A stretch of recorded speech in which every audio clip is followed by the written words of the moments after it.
Face masks are strongly recommended or even required in many public places to help prevent the spread of coronavirus. Yet for people with hearing loss, this can make an already challenging experience even more difficult. Dr. Mandy Norgard is an audiologist with Sioux Falls Audiology Associates, and she knows how covering your mouth with a face mask can impact those who have trouble hearing. She's here with some advice on how we can make it easier for people with hearing impairments, and she's also got tips for people with hearing loss who have found it challenging to wear a mask with their hearing devices. Welcome.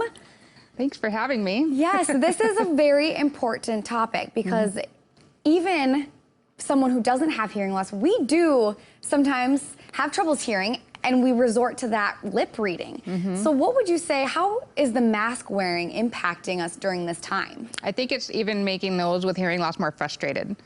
Even if they've corrected it, taken the steps to get hearing aids, it's still frustrating because the mask will dampen the sound. And hearing aids are there to pick up conversations, and now you've got this barrier that's even suppressing it. So it's a little more frustrating. And like you said, with visual cues, I would say the majority of our conversations, we're using visual cues. We're not just relying on our ears. Right. So as an individual, how can I help support those with hearing loss? Because sometimes maybe I'm in the grocery store and the cashier has hearing loss and I don't know them personally, so I don't know that about them. So what can I do as an individual to help support those that do have hearing loss? So I think the biggest step is the clear mask, or getting something that's clear. Something like this. This is where people can see your face. And there's different versions of this, and I bought a few extras here. I love that one. This little watermelon one. A colleague of mine out in Aberdeen, Dr. Schwab, she had somebody make this for me, so this is really nice. And then, this looks a little much, but this actually protects the whole face, and it's clear, so this makes this a lot easier. And another thing I think is don't be afraid to ask for repetition. Like, don't get frustrated real easy, because this is frustrating for everybody, even if you don't have hearing loss. Yeah, it really puts it into perspective for us, for how much we do resort to that lip reading. I've noticed it a lot, because that muffled sound.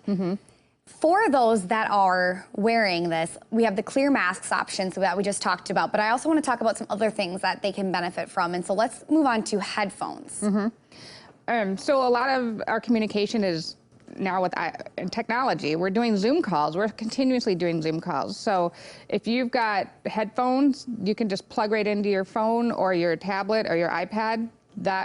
Bringing that signal right into your ears is going to help, especially if you're lacking on those visual cues.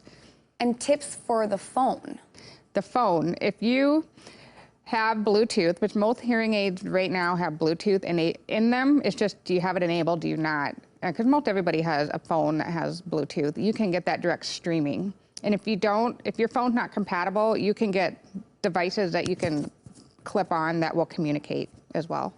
And for the television, what are some things that I could do? So with hearing aids, most manufacturers, well, all of them have a TV adapter similar to this. And this just plugs back into the TV, and then you get a direct wireless signal into the hearing aids. Because we're home more, people are relying more on the television to entertain themselves. And then you also have something called a ReSound. Explain to me what this is and how it can help. The ReSound is just one of the manufacturers that I work with. I work with a lot of them, and all of the manufacturers, Phonak, Starkey, all of them, they're going to have something called either a microphone, a partner mic. They all call it something different. But this is very helpful with those with hearing aids. So this just clips on to the speaker, and you can get that direct signal. So if you can't get the clear mask, or the mask is muffled, the speaker can wear this, and it helps so much with just getting that signal into the ears for the patient to hear, the person to hear. So where can I get these devices? So these, if you have hearing aids, call your audiologist or wherever you got your hearing aids and ask about these. These are all available with all the manufacturers.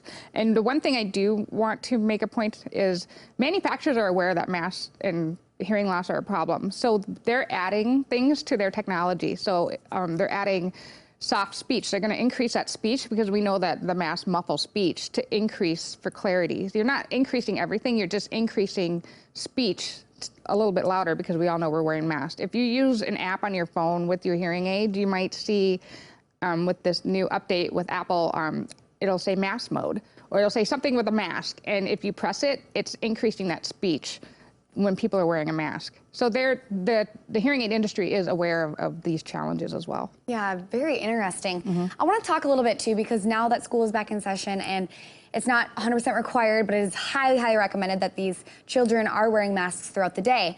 So as a parent with a child who maybe has hearing loss, how can you kind of help them navigate their way through this as well? Because it is a little bit harder to understand what this is doing and how to kind of manage that.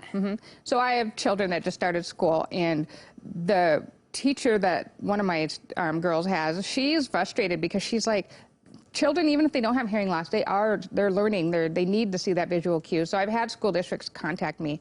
You know, if a parent wants to talk about something clear, I believe the school districts are very open to, hey, how can we enhance learning?